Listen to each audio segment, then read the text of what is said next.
Hello guys, this is your friend Naruto Audio Fanfics and we are back with a new fanfic. Which is, what if Naruto became the Storm King? Uzumaki Naruto x Hinata x Mei, Kurenai, Ino x Temari, the Queens of Thunder, Part 1. And if you enjoy this fanfic then please press the like button and subscribe to my channel for more fanfic like this. And now let's start the fanfic. The aged Hokage sighed. He read the report again and looked at his desk. Are you sure, Inu? Hiruzen had to confirm this. Yes, Hokage-sama. The said man replied. He was wearing the traditional Anbu attire with a dog mask. He continued, Jiraiya-sama's information was accurate, but I was unable to inspect the place as there was nothing left. But we were able to find some ninja activities a bit further away. What about this explosion that you have put on the report? The Hokage still couldn't take his eyes off from the object that was on top of his desk. It is just my speculation, Hokage-sama, but I believe that it played a part in the explosion. I can't say much about the explosion, but the marks it left behind was really, how should I say, weird. All I can say for sure that it was an S-rank jutsu, but you can't put your finger on the origin of it. Hokage finished for Inu. The Anbu just nodded back. Anything about the scroll? The Hokage looked at a scroll. It was a small scroll engraved with Uzushio's symbol as well, the said object's symbol. Hiruzen was hoping that some sort of instruction or information was inside the scroll that could help to solve the mystery around their current predicament. Nothing. I studied about seals, but this is way out of my league. The only person who can open it is probably Jiraiya-sama. Inu replied back in a bit disappointed voice. Okay, for now seal these inside the forbidden scroll. And Inu, you are to participate in the Genin selection as a Jonin instructor next week. Is it necessary? Inu sighed. The council wants you to train Sasuke, you being the only one with Sharingan can teach him about his bloodline. Hiruzen just shook his head. He still has to pass my test. Inu shrugged, making the Hokage to sigh. Hiruzen gave a dismissing wave and the Anbu left not a second later. The Hokage took out his pipe. He wanted to make head and tail of the situation. Few weeks back Jiraiya sent him some vital information about some ruins located somewhere along the outskirts of Konoha. He sent an Anbu squad led by Kakashi to search the ruins. It was supposed to belong to the Uzumaki clan. But before the Anbu could even reach the ruins, they were slowed down by a sudden storm that came out of nowhere. It was so strong that even he felt it from all the way here. And it didn't stop there. The Anbu reported that there was a huge explosion, and when they went there was nothing left. The only clue of the explosion they found was the aftermath of it, which created a huge crater as if it was caused by a strong phenomenon like meteor falling from the sky, and the power of the explosion was so strong that it left nothing behind around few 100-meter radius. But the odd part was only those items were left unscratched on middle of the crater, that object and the scroll. The Hokage sighed and put down the report. He would have to think about it later. Next week there were new batches of Genin coming out and a few Jonin instructors had already made some recommendation. He had to oversee the making of the teams. This was going to be another long night for him. 1 week later. It was a bad day for a certain blonde. He failed the graduation exam again. He studied and practiced hard, but at the end, just because he couldn't do one bunshin, he failed. Except for the written portion, he did quite average on other fields. But it wasn't enough. Why? That's the only thought that was going through his mind. He always tried his best till he fell over, but it was never enough. And no one helped him at all. All he ever asked for was the recognition of the people, to look at him, to smile at him. Was it so much to ask? Sometimes he wondered if all of these were worth anything. He looked at the sky. It was cloudy, a storm was coming. Hey Naruto, how are you feeling? Naruto was snapped out from his thought and looked at the person. It was Mizuki. He didn't like this instructor that much, never knew why. It was more like a gut feeling. What do you think, sensei? I failed in the test again. He said sourly. Mizuki was glad inside. Everything was going just like he was hoping for. Naruto, do you know about a secret test? It's for those that fail but might have potential in other areas. Wanna hear about it? You might pass if you do it properly. He laid out the bait. Really, sensei? What is it about? Of course I will take it, believe it. Naruto was ecstatic. Hook, line and sinker. Inside, Mizuki started laughing. What they didn't notice that they were both seen by a blue-haired girl who left hurriedly. Few hours later. Naruto stopped and hid behind a tree. Wow. I didn't know Gigi was a pervert too. That made things way lot easier. He looked at the huge scroll and smirked. Well, Mizuki-sensei didn't say that I can't learn anything for myself.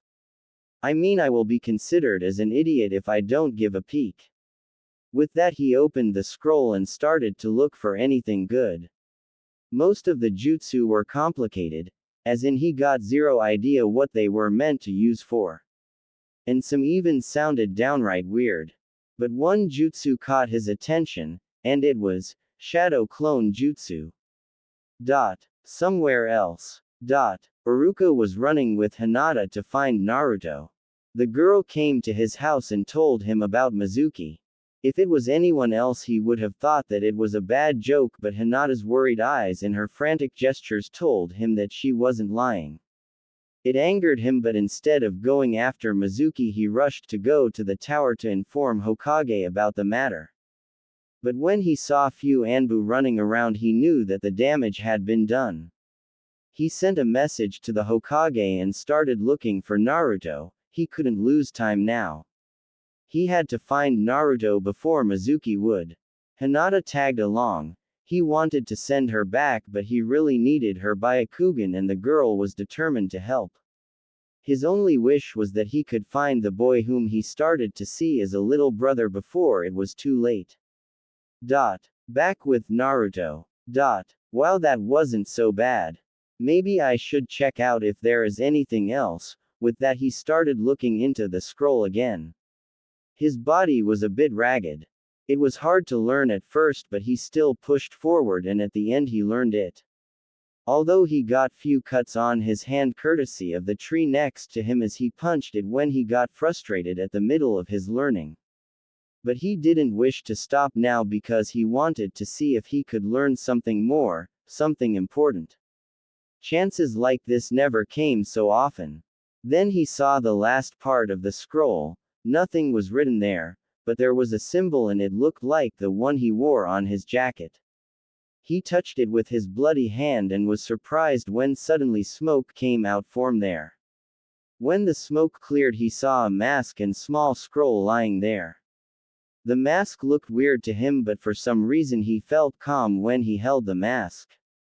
Weird. Naruto thought as he took the scroll, and he was surprised when he saw that his jacket symbol again, and this time it had the picture of the mask with it also.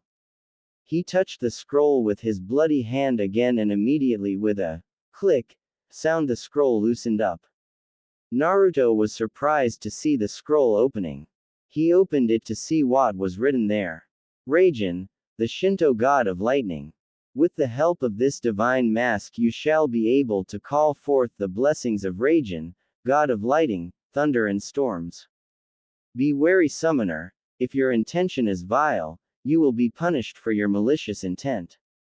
You will be reduced to nothing, as the power of the storm will tear you apart from inside.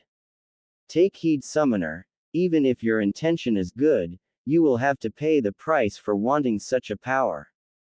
For this your soul will be his to command. Let the storm obliterate everything in its path. Asterisk. Holy shit. That's the only thought that came to Naruto. To summon a divine god. A god? Are you freaking kidding me? Naruto read the warning again and he felt shiver running down his spine. I don't know if it is bullshit or real, but whoever wrote this really knows how to keep everyone away. I would like to keep my soul to myself, thank you very much. Naruto tried to put the scroll and the mask back inside, but, okay, how am I supposed to put the mask and the scroll back? Damn it. He sighed as he finished debating with himself. There wasn't much time left, so he would have to ask Mizuki-sensei later. He put the mask and the scroll inside his jacket, closed the forbidden scroll and started heading toward the meeting point. It didn't take long for him to reach there. Naruto sat down and started waiting for Mizuki as he noticed that he came a bit early, but he couldn't help it, he was excited. He heard some noises, and when he looked around he was surprised to see Iruka and Hinata. Hey Iruka-sensei, what are you? But he was cut off when Iruka dashed to him.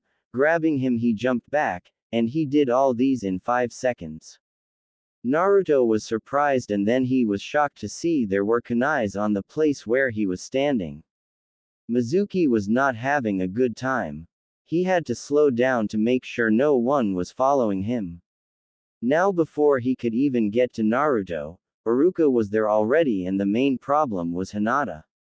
Having here there complicated things a lot, but the main problem was time. He didn't have any to waste, he had to jump the gun as the clock was ticking. Naruto, this is a trap. I already sent a message to Hokage. Before Iruka could finish, Mizuki started laughing. He looked at Naruto with a disgusted face and shouted, Hey Naruto, you want to know why the villagers hate you?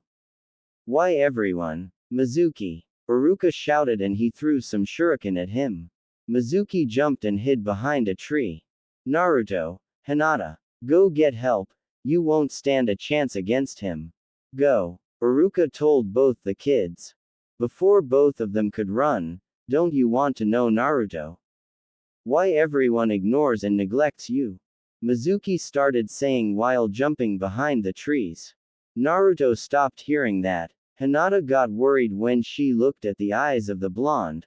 There was desperation, something she had never seen before. Iruka tried to go after him, but Mizuki kept throwing shuriken at the kids, keeping him defending them.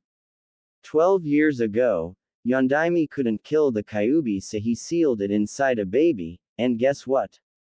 That baby is you, Naruto. Time seemed to stop for Naruto.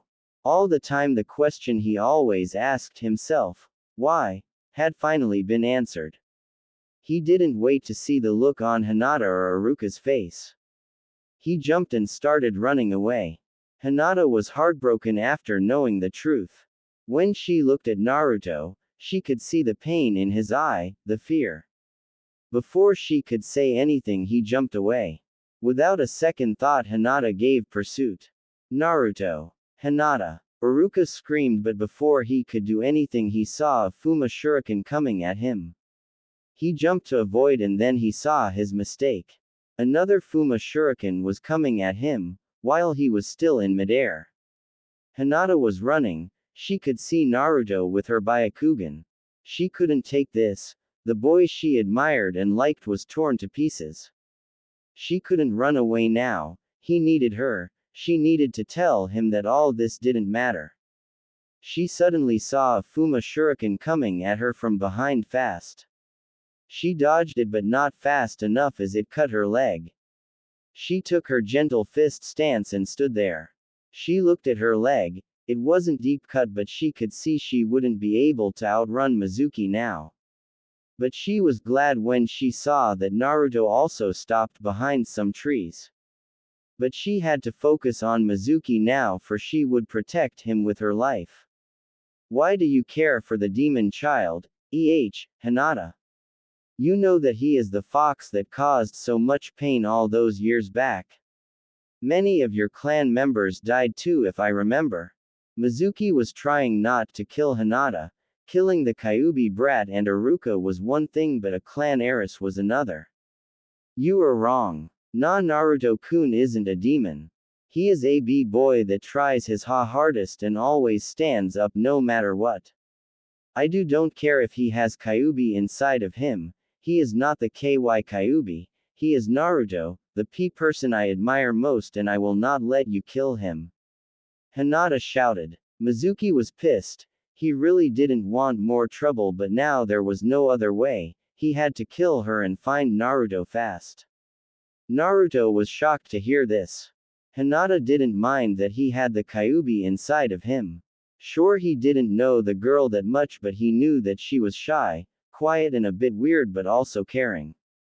And here she was saying all these gentle things about him, but one thing that rang through his head the most, that she saw him for who he was, not the Kyuubi. He looked out from the tree and was horrified when he saw Mizuki threw his Fuma shuriken and he started preparing another. Hinata dodged the first one and then she saw Mizuki throwing another one. With her eyes she saw that the first one was coming back from behind. She knew she might not be able to dodge both of them at once with her damaged leg. Naruto was terrified. The first person that recognized him was going to die right in from him. He started running toward her, but he knew he couldn't reach her in time. He needed to be a god to reach. The Mask of Raijin. Screw the warnings. He thought to himself as he had to save her no matter what. Without another thought he took out the mask and wore it directly. And then everything went blank. Dot. Dot. Dot. Dot. Naruto's mindscape. Kyuubi looked in front of his cage. He was surprised. Who knew that the brat had it in him? I am surprised to see you didn't zap the kid to death. Kurama, it's been long since we faced each other. Last time it was with Hagoromo Dono. Said a figure which was covered in shadow. How are you? I am sure you didn't come to chat with me, and by the looks of it you got something to do with the stupid host of mine. Kurama said bitterly. The stupid host of yours interests me. Naruto is it. Maelstrom. Sounds befitting. The figure chuckled. Oi, what are you thinking of doing with him? Kurama was surprised. It was like the figure was enjoying himself. Kurama, this kid, from what I saw through his memories, despite all the treatment he gets, he still stays strong. Something that is rare in this world. Don't you agree? Kurama laughed. You do know that it is a mask he created to protect himself, right? Nonetheless, a mask to protect his innocence. The reason he never came to this part of his mindscape till now shows that even all the abusing he got, he still doesn't hold hatred in his heart. Sadness, yes, envy, maybe, but not hatred. And the mask helped him to become courageous and strong. For that he earned my respect. The figure replied back. Why are you so interested in a mere mortal? It's not like you. Kurama said with an edge in his voice. When he wore the mask, he should have been killed instantly, but your yang chakra intervened, my divine chakra, Kurama. If you had both of your chakra, things might have been different. It feels like this kid has a destiny of his own and he can't die right now. I will watch and see where this destiny of his leads him to. Goodbye, Kurama. With that the figure left. Dot. Dot. Dot. Dot. With Naruto. Naruto opened his eyes. His body was sore. He sat down and looked around. He was on top of the clouds. Well, this sucks. I thought the heaven will look a bit nicer than this. Naruto sighed. Trust me, boy, this is not heaven, and no, you are not dead yet. Said a voice behind him. Naruto jumped and slowly looked behind him. There was a huge guy behind him. He was more than 8 feet tall, and behind him few spheres were forming a circle with 3 tomo inside each circle. He had a muscular body and his hair was crimson red. The thing that caught Naruto's eyes was the mask he was wearing. It was the same mask he was carrying, but looked more deadly. Most of his body was covered by shadow, even the eyes. Who are you, sir? For some reason Naruto thought he shouldn't piss off this guy. Why not give a guess, boy? Raijin mused. Your mask looked a lot like the one I. Naruto gulped. By any chance, are you Raijin, Shinto god of lightning? Yes, that I am. So why did you try to summon me, boy? You do know that your soul will be mine to command. Raijin said with a false-edge voice. He wanted to test his determination. Naruto was taken aback first, but he quickly got over it when he remembered why he did what he did. I don't care. I want to save my friend. She recognized me despite my burden. I will save her at any cost, even in exchange for my life. Naruto shouted, looking straight at Raijin. Raijin was having more respect toward the boy. Here he was staring at him directly without a scare, even knowing who he was. And unlike others that tried to summon him before, he didn't want to use his divine power for destruction but to save a life. All of this facts together was increasing Raijin's view toward Naruto. Don't worry, you won't die cause of your special case. You are one lucky kid, do you know that? And you interest me. So I will give you my blessing for your courage and honesty. But you have to. I accept. Naruto shouted. Blessing from a Shinto god. With that power I will be able to protect all of my precious people. Raijin smiled inwardly. Naruto didn't know, but Raijin could hear all his thoughts. Maybe he will do just fine. Fine then, you will have my blessings and you will gain new powers to help you in your journey, but be aware, little fellow, from time to time you will be tested by me to see if you will still be worthy enough to keep them. In those times your will and courage will be put to test and judged. Fail and you will receive punishment worse than death. Do you still accept, kid? Raijin asked one last time. I accept, Dadbao. I promise I will not fail you no matter what test you put me through. And I never go back down on my words. It's my Nindo. Naruto said loudly. He wouldn't back down. Not now, not ever. You are indeed one amusing kid and I respect that strong will of yours. Never lose that will and courage, kid. I will leave my companion here, so that he can guide you how to use the powers. Farewell, Naruto. Let's pray our next meeting will also be a pleasant one. Naruto suddenly felt like he had been hit by thunder. His whole body started to feel numb and he slowly started to lose consciousness. Real world. Naruto opened his eyes and tried to look around, but for some reason moving a single muscle hurt like hell. He felt like he was grabbing something. He looked down and he saw he was holding onto Hinata, as was she. He could feel her heartbeat. She is alive. He relaxed, closed his eyes and thanked Raijin. Few moments later Kakashi and an Anbu squad came to the spot. Kakashi was surprised to see that the Naruto was in the middle of an explosion zone that looked exactly like what he saw on his last mission. He saw Naruto was holding onto Hinata like she was his lifeline. He tried to separate them, but the moment he touched Naruto he felt like he had been zapped hard. Before he could try do anything, Hokage arrived there as well. He didn't even look anywhere else as he strode right toward the kids. Kakashi, go get Hiashi. I will take these two to hospital. He ordered. Kakashi hesitated for a bit but then he sighed and left. Hokage looked at Naruto and hoped nothing bad happened, but looking around he knew that he was wrong. He just had to wait to hear all the details from him directly. With that he carefully picked both of them up and shunshine to the hospital. Hiruzen was looking at the hospital bed where his surrogate grandson was sleeping. His body and appearance went through slight changes and he got no idea how it happened. He grew few inches taller, his hair was spikier and his face had lost some of his baby fat. Hiruzen started to get worried. Was it Kyuubi's influence or was it something else? That's the only thought that was going through his mind. For now he had to wait for Naruto to wake up. He got out of the room and silently signaled the Anbu to stand guard. He went towards the other room thinking that they might shed some light to this new mystery. Naruto's mindscape. Naruto started to wake up slowly. He rubbed his eyes and started looking around. He was not on top of clouds anymore, but this time it was a huge sewer. There was something in front, a light perhaps. He started walking towards that direction. He stopped when he saw a huge cage-like gate. Behind the gate it was pitch black. Finally we meet. My jailer. A deep voice spoke from behind the gate.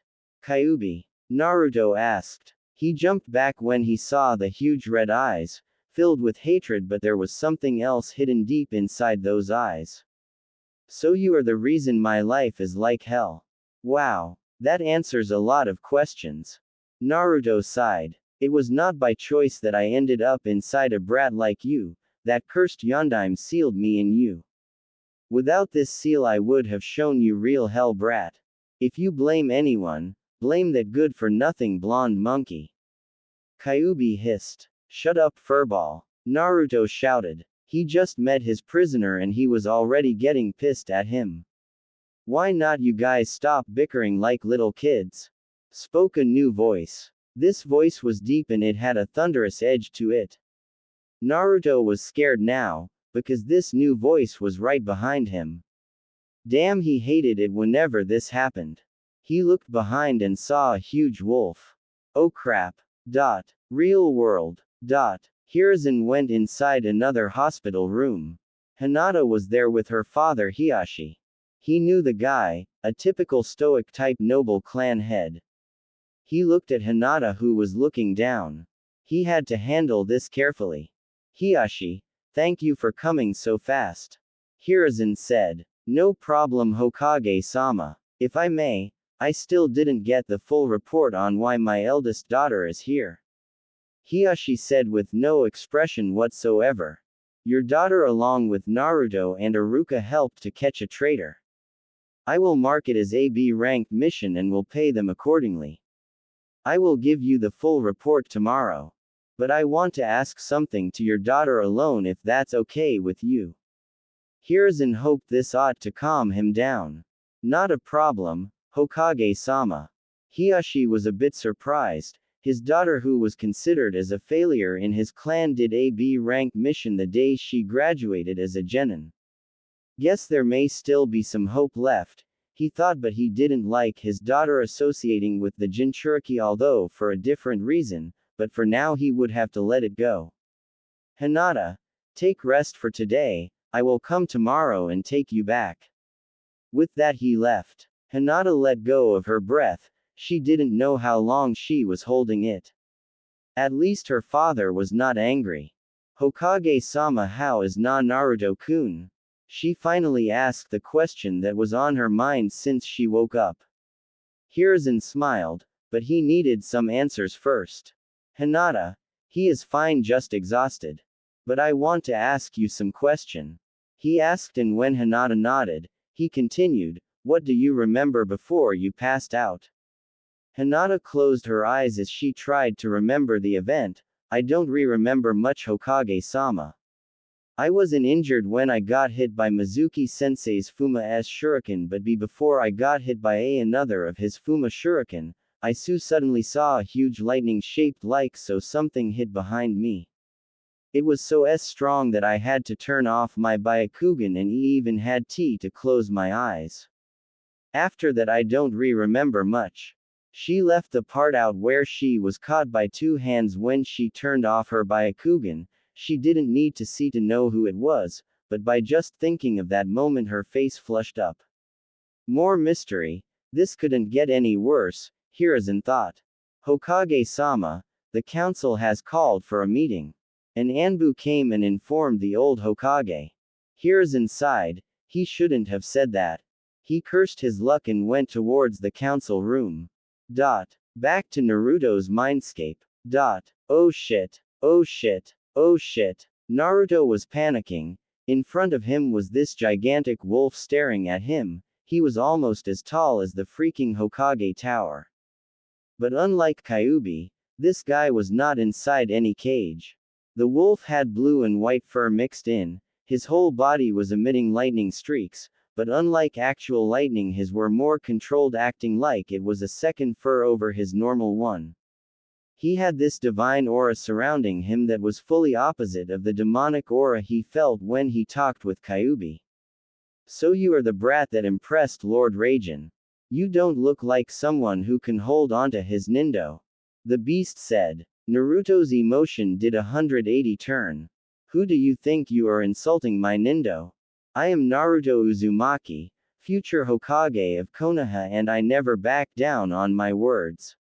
I don't care who you are, but insult my Nindo again and I will beat you to a pulp. I think I know now why Lord Raijin found this boy amusing. The beast spoke again, but a bit gentler this time. My name is Raiju. I am the legendary divine thunder beast and the trusted companion of Lord Raijin. Tell me, boy, do you still think you can beat me to a pulp, Raiju said with an amused voice. Naruto didn't say anything, but he didn't look away. Raiju was impressed of the boy's courage. Any other people would have been scared or begged him for mercy by now. Why are you here then, Raiju? Naruto asked. Maybe we should go somewhere a bit nicer. Would you like to change the place? Raiju answered. Looking behind Naruto, he saw Kyuubi had gone deep inside the cage. Guess he was not interested in their conversation for now. Sure. But how do you change the place? Naruto told the beast, looking around the sewer. This is your mind, boy. Think of a quiet place you like and then focus on the image. Raiju explained to Naruto and he did so. Naruto closed his eyes and concentrated, thinking of his favorite quiet place. When he opened his eyes to see that he was on top of the Hokage monument, on his favorite spot, top of Yondaim's head. Not a bad place, kid. It's got a nice feeling to it. Sit down. We got lot to talk about. Raiju told Naruto. Naruto sat down. He knew this was going to take some time. With Hiruzen. Hiruzen sighed. The civilian council was in uproar. Few hours ago all of them felt the huge chakra wave, and also the explosion and the sudden increase of the storm didn't help either. Shinobi's side was quiet, but they were on an edge as well because they were able to feel the Kyuubi's chakra. Everyone was waiting for the Hokage to explain the situation. I know all of you are nervous and want to know what happened, but right now I, myself, don't have the full information of the situation, but rest assured it was not done by an enemy attack. Few hours ago Mizuki tried to trick one student into stealing the forbidden scroll, but Iruka along with two students stopped the traitor. But something went wrong with the forbidden scroll and the accident happened. The council room became a bit quiet after hearing this. Homura asked, "Is the forbidden scroll okay?" The aged Hokage sighed, and replied, "Yes, it is fine and further information will be given after I sort out everything. For now the meeting is over." There were lots of displeased faces, but right now he didn't care as he needed some rest. Back with Naruto. Wait. What do you mean you made changes to my body? Naruto shouted. Calm down, boy. I didn't make any major changes. Your body changed slightly while adapting to the new power Lord Raijin bestowed upon you. Raiju explained. What power? I don't feel any different. Naruto was puzzled. Of course you won't feel any different cause you are in your mind. Boy, calm down and let me finish first. Raiju sighed. He knew Naruto would be the energetic type but didn't know how much. Now as for this new power, it's an enhanced element. You have both Uzumaki and Senju blood, though the Senju blood is more dormant. However, cause of Lord Raijin's blessing your Senju blood has awakened. Now tell me, do you know anything about the Senju and Uzumaki bloodline? Raiju asked. Naruto was speechless. He never knew there was an Uzumaki clan, and now he learned that he also had Senju bloodline, one of the founders of Konoha. Finally getting out his surprised state, he looked at Raiju. I don't know about those clans, but how do you know which clan I am from? Do you know who my family is? Naruto asked with a shaky voice. He couldn't help but to feel some hope rising inside him. Raiju was a bit surprised. Then he remembered what Raijin had told him when he was asked by the Shinto god to look after the child. Flashback. Is it must that I have to guide this kid? He doesn't look much. And if you gave him your blessings, Isn't he supposed to prove his worth on his own? Raiju asked the lightning god curiously. He has great potential, and yes, like you said, if it was normal circumstances, I would have preferred that he proved his worth on his own, but after I saw his memories and learned of his family, I want this kid to have someone to guide him. And who else I can trust with this more than you, my old friend? Raijin said. What about his memories and his family? Raiju was a bit confused. Let's just say he is from a noble family, but he is being treated like dirt.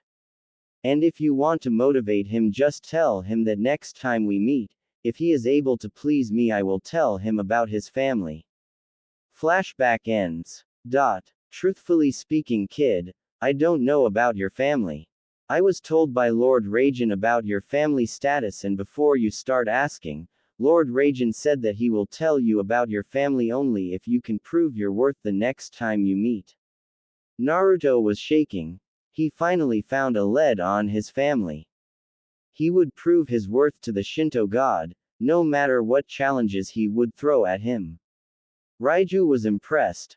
Few moments ago the kid seemed like he was going to break down, and now there was a fierce determination in his face. His eyes were clearly telling that he was ready for anything. Raiju-san, you were saying something about my bloodline. Outside world. Hokage was looking at Naruto. He needed to know Naruto's part of the story, and he knew that was the key fragment of the situation. He didn't like to do this, but it had to be done fast before certain parties started to make their moves. Is it necessary, Hokage-sama? Inoichi, the clan head of Yamanaka, asked. You know very well, Inoichi. When the explosion happened, there was a sudden spike of Kyuubi chakra, and it was different than what we felt 12 years ago, as if it was covered by something else and it was gone as quickly as it came. But I am sure quite a few people felt it, and so I need to confirm if everything is okay or not. Hokage replied. The clan heads didn't have any hatred towards the boy, but that didn't mean they were going to overlook this. From the meeting he could see all of them wanted to know what had happened. Very well, Hokage-sama. After saying that, Inoichi touched Naruto's head and he dived into his mind. Less than a minute, Inoichi let go of Naruto's head and looked surprised.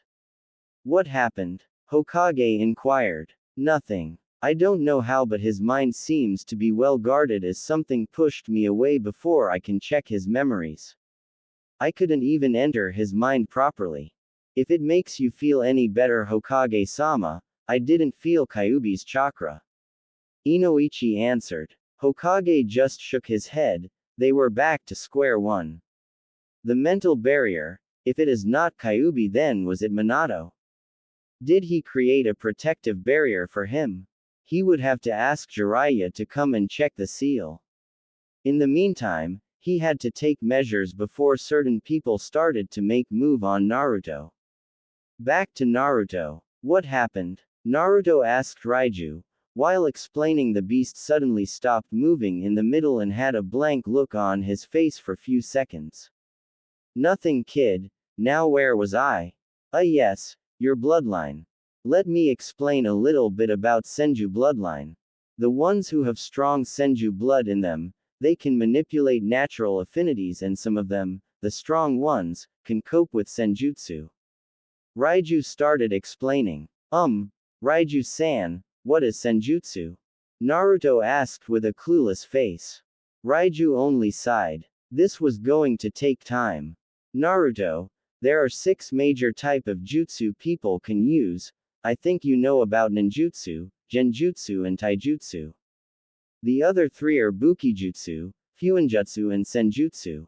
Now bukijutsu, as it sounds, is techniques in jutsu using weapons. With proper training they can be as deadly as taijutsu, maybe more. Fuinjutsu is one of the most complicated type of jutsu. I don't know much about it though, as in Uzumaki you should have an upper hand on this, but we will talk about it later. Now Senjutsu is one of the most ancient styles. Blessed with natural chakra, you will fight as a sage rather than a ninja. Raiju smiled when he saw Naruto getting excited. He continued, now in your case, you have two bloodlines. Naruto let the information sink in, not one but two bloodline. He started jumping around and started shouting and cheering for being so awesome. Raiju waited. Then he asked, you done? Naruto stopped but his whole body was shaking with excitement. Let me tell you what your bloodline does and what I am here for. Your first bloodline that you got by birth, the Uzumaki bloodline gave you excessive chakra, healing ability, and it would make easier for you to learn Kenjutsu and Fuinjutsu. It's more like a passive bloodline. Now your Senju side awakened by Lord Raijin has given you storm release and the ability to use Senjutsu directly. Naruto was confused. He was excited but this was too much for him to know at once. Raiju knew the look. He knew he was the only one that could answer all of his questions right now and he had to be patient about it. Kid, I know this is too much to take. So for now I will just explain to you what storm release is. I will tell you about the Senjutsu when I see you are ready. Now do you know anything about wood release or ice release? Raiju asked. Don't know about the ice release but I heard that Shadaime was able to use wood release. Naruto replied. Wood release is an enhanced natural element combining earth with water.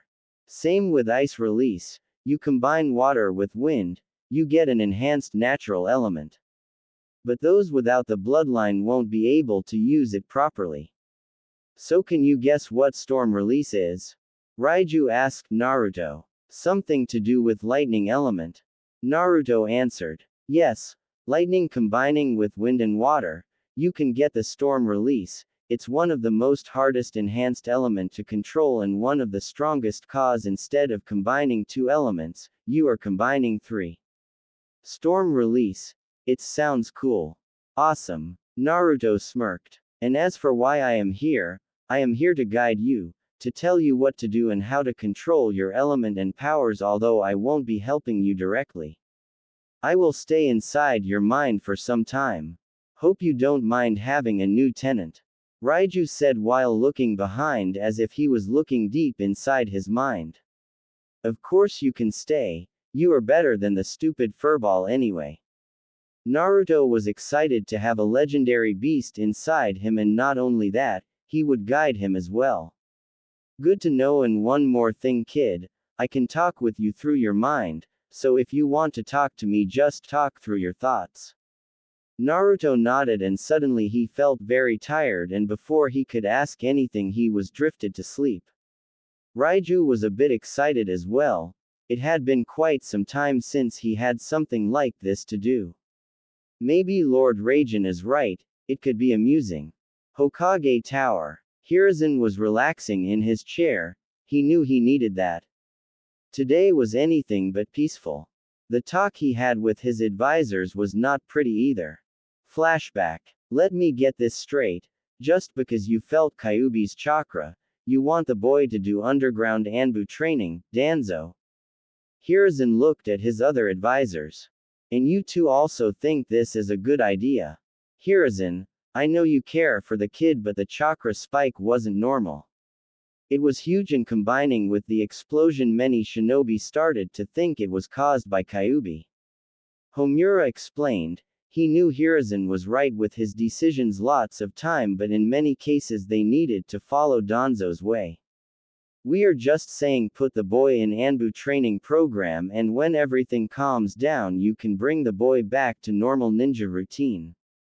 Kaharu added a bit of her thought. Hiruzen knew exactly what was going on. Danzo wanted Naruto on his route and using these two idiots he was trying to push him into it. The moment he would put Naruto in Anbu training program Danzo would try to snatch him. If Danzo wanted to play dirty so would he. We will discuss this on tomorrow's meeting. Tell all the shinobi clan heads to come at morning and there we will decide this properly. Flashback ends. Now he had to make sure he handled this carefully. He was making a huge bet on this. If he could pull this off, The advisors as well as Danzo wouldn't be able to easily eye their hands on Naruto anymore. You called for me, Hokage-sama. And Anbu came and kneeled down before him. Yes, I did. Relax, we got much to discuss about. Naruto started to wake up slowly. Damn. I feel like I have been struck by lightning or something. My whole body feels numb. He started looking around, and by the looks of things he knew he was in one of his least favorite place, the hospital. He slowly adjusted himself. He opened his blanket and saw himself wearing hospital gown. He saw an Anbu peek through the door and then left. Probably to call Gigi-san. Naruto. Raiju called him. What's wrong, Raiju-san? Naruto asked, but he was silenced soon after. Kid, I told you, just think and I can hear you. Don't need to talk aloud as people will get suspicious. Raiju told Naruto. When he saw Naruto became quiet, he continued, Look, Naruto, don't tell anyone about Lord Raijin and me yet. Listen to me first. He said when he saw Naruto was going to say something. Power and blessings from a god is not to be taken lightly, you can't tell just anyone about it. Naruto got a little angry. I trust Gigi, he is one of my most precious people and I know he cares for me. Caring and trusting is different thing, Naruto. How about this? You ask this Hokage of yours about your other tenant and your parents. As a Hokage, he should know who your parents are. From there we will decide what to do. Naruto didn't say anything, but he couldn't understand what Raiju meant by that. He asked Hokage lots of time about his parents, but every time he said he didn't know them. A few minutes later, Hokage came to his room and smiled at him. How are you doing, Naruto? Hokage asked. Gigi, I am fine. He stopped for a bit. Why didn't you tell me about Kyuubi? You knew about it, didn't you? Naruto accused. He didn't know what Raiju wanted, but he himself wanted to get some answers. Naruto, you have to understand, you were young and you still are. I couldn't give you any more burden than you already have. I wanted you to have a normal childhood and I know I failed at it, but at that time I thought you were not ready to know about Kyuubi, Hokage replied with a sad tone. Before he could ask anything to Naruto, the next question caught him off guard. Gigi, why did Yondaime seal the Kyuubi inside me? Did he know my family? Do you know my family? This was too hard for the old Hokage. Every time Naruto asked about his parents, his heart broke by lying to him, but this information was too much and he couldn't risk exposing Naruto to more dangers than he already was. I am sorry, Naruto, but I don't know why Yondaime chose you or who your parents were. He is lying. When he answered your first question, he looked right at you, but now he is avoiding, even you can see the guilt in his face. He is hiding something, and if you look carefully you can tell that by the man's gesture. Raiju told Naruto, and when he saw Naruto was going to shout, Don't. Leave it be. If he doesn't want to tell you, then you shouldn't tell him everything. Just tell him this. Raiju explained to Naruto fast about what he should tell. Hiruzen got worried when he saw Naruto became quiet after hearing his answers and kept his eyes closed. You wanted to ask me something? Naruto asked, but he kept his eyes shut. Hiruzen knew something was wrong, but he put the thought aside. Naruto, what happened with Mizuki? I heard from Hinata and Iruka, but I still need to know from you. Do you know anything about that mask? Hinata. With all the commotion going on, he forgot to ask about her. He guessed that his first priority after this would be to see her. He also needed to know what Iruka-sensei thought of him. First, I am sorry. I know I shouldn't have stolen the forbidden scroll. And I don't remember much after I wore the weird-looking mask. When I saw Hinata was in danger, I wore it to save her. It came with a scroll and it was said there that the mask can only be worn by those who have storm release bloodline or a fragment of it, and it will help the wearer to unlock the true power behind the bloodline. But it also stated that those who do not have the bloodline will be punished. In a panic I wore the mask, and seeing that I am still alive means I have the bloodline, right? Naruto told exactly how Raiju said to him. Hiruzen was speechless. Storm release bloodline, and the mask helped to achieve true power behind it. Maybe that was the reason that other party wanted the mask. That answered most of his questions. But he wondered if Minato had the bloodline. Naruto did say even a fragment of the bloodline would do the job. He shook his head. He would think about it later, but for now he knew what to do in the council, as the information he received would definitely come in handy.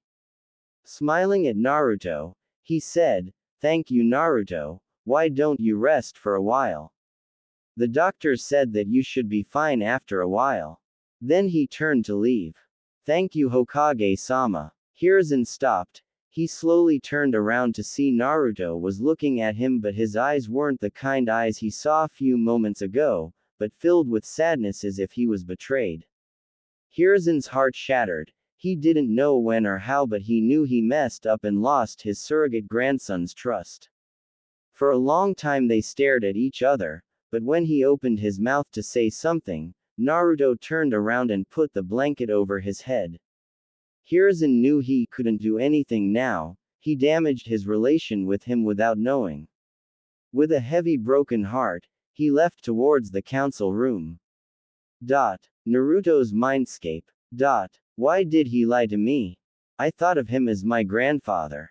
Naruto said while sobbing lightly. One of his dreams was to find out who his parents were. People always said bad things about his parents, but he knew in his heart that those were not true. He always wanted to prove them wrong. Maybe he didn't do it with bad mindset, maybe he had other reasons, but don't put yourself down for this. Raiju was a bit saddened when he saw Naruto like this, but it had to be done. Naruto had a good heart, but the world was cruel. He had to stay strong or many would try to take advantage of him. Leave it be, it's not like all is lost. You can learn about your family from Lord Raijin, or did you forget about it? Raiju smiled when he saw Naruto started to beam up. So don't forget, you have to get stronger to impress him. Thank you, Raiju-san. I promise I will impress him, Datbeo. And I never back down on my Nindo. Naruto wiped his tear and looked at Raiju. If it's okay with you, can you tell me about storm release? Naruto asked the divine beast. Raiju nodded and motioned him to follow. Konoha Council Room. Hiruzen was pissed. He only asked the Shinobi Council to gather, but for some reason, even the Civilian Council was there. After what happened with Naruto, he was not sure if he could control himself if some idiot said something bad about him. So he decided he was going to finish this as fast as he could. You all are here for the yesterday's incident, and after learning from the last person, I assure you again it was not from the enemy that caused the sudden storm explosion, it was caused by an item going haywire which was sealed inside the Forbidden Scroll. Hiruzen explained. Then what about the Kyuubi chakra? Even if it was for a small time, but there was a Kyuubi chakra spike, wasn't there? Danzo asked, and then all the civilian council went on an uproar. Now I know who called them here and why. But rest assured, Danzo, I am not letting you touch Naruto on my watch. Hiruzen thought. He looked around and saw Shinobi Council was getting restless and the civilian side was shouting to restrain or kill the demon. He saw his advisors had a contempt look on their face. Time to lay out all his cards. Quiet down. This is a council room, not a marketplace. He said with a hard voice and waited till it became a bit quiet. Then he continued, I know there was slight Kyuubi chakra spike, but it was cause of an outside interference, which caused our young Naruto to awaken a new bloodline. The room became extremely quiet. The shinobi side started whispering now while civilian side was still trying to process the thought. Hiyashi beat everyone with the question, can we know what bloodline he awakened? Storm release bloodline. Hiruzen smiled. first ace was put down. Konoha loved bloodlines.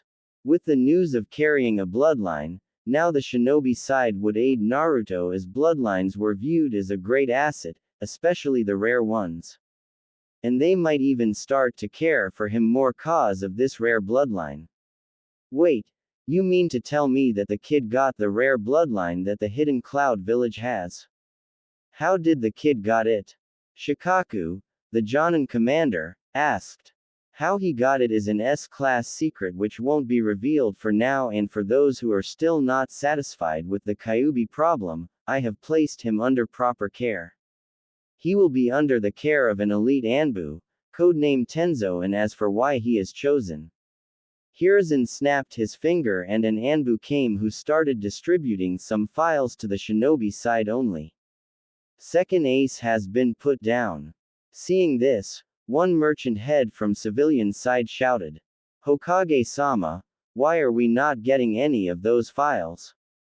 If it is about the Kyuubi, we have the right to get those. The room became deathly quiet when they felt the huge killing intent. Hiruzen looked coldly at the merchant and asked in harsh voice. Are you ordering me, the Hokage, to give you, a civilian, some top secrets that is related to Anbu? The merchant fainted dead away with the pressure. The killing intent went down, and after taking a deep breath, Hiruzen continued, this was supposed to be a shinobi meeting.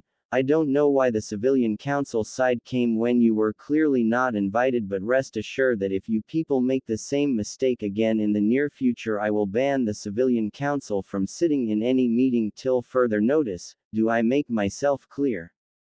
The civilian side was scared shitless. They never thought that the old and quiet Sandaime could get this angry, and they didn't want to make this worse. So they apologized and said that it was not going to happen again. Does the Shinobi Council have anything to say after reading the file? Hiruzen asked. But he already knew the answer when he saw the clan heads' faces. No, Hokage-sama. It is the most logical choice and I approve of it. Shibi said. The pup got a new rare bloodline, and with this guy guiding him, I don't see any problem either. I agree with it as well. Sum said. Inoichi didn't say anything, but he nodded anyway, as did Choza and Shikaku. I approve as well. Hiyashi asked. Even though he didn't dislike Naruto for being a Jinchuriki, but he didn't like the kid for his bad reputation, maybe with this he might get onto the good side of the shinobi.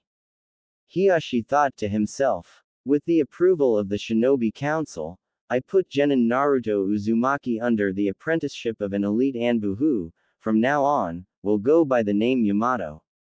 He has a unique ability that in long term will help Naruto with his host.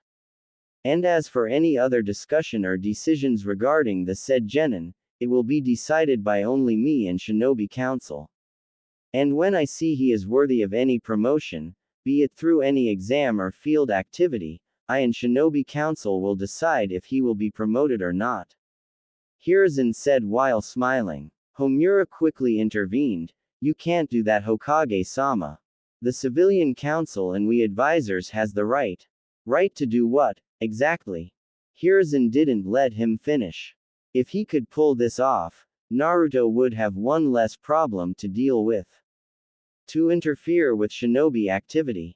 Last time I checked, the right to decide anything related to Jinchuriki falls upon the shinobi side, and now that he is Genin, I failed to see what right does the civilian has to do anything with his shinobi life.